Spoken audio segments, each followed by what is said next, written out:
Mia loved candy more than anything. She wished on a star for candy. The next morning, her wish came true. But soon, Mia realized, too much of a good thing can be bad. Would she ever escape the candy curse?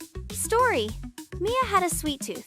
She could eat candy for breakfast, lunch, and dinner, if her parents let her. One night, as she stared at the sky, she saw a shooting star. Excited, she closed her eyes and whispered, "I wish for endless candy forever and ever," she giggled.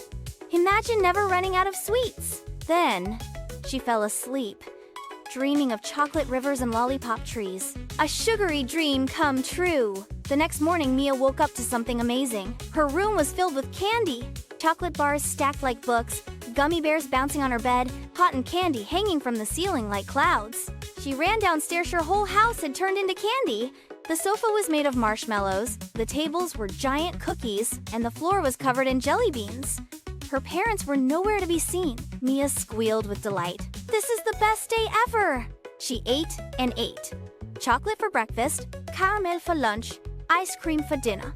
But then, something strange happened. The candy curse. By evening, Mia felt sick. Her stomach ached.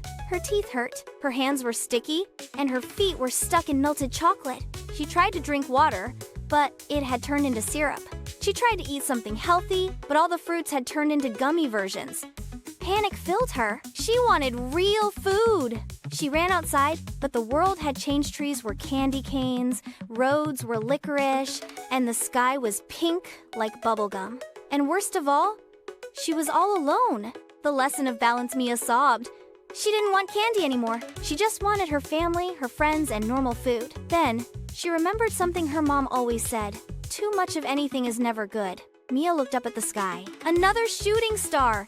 With all her heart, she whispered, "I don't want endless candy. I just want things back to normal." A warm breeze surrounded her. The candy world started to melt away. She closed her eyes, and when she opened them, she was back in her normal house. Her parents stood in the kitchen making breakfast. Mia ran to hug them, vowing never to take normal food for granted again. When her mom offered her a piece of chocolate, she smiled and said, "Maybe just one." Moral of the story: too much of a good thing can turn bad. Balance is the key to happiness.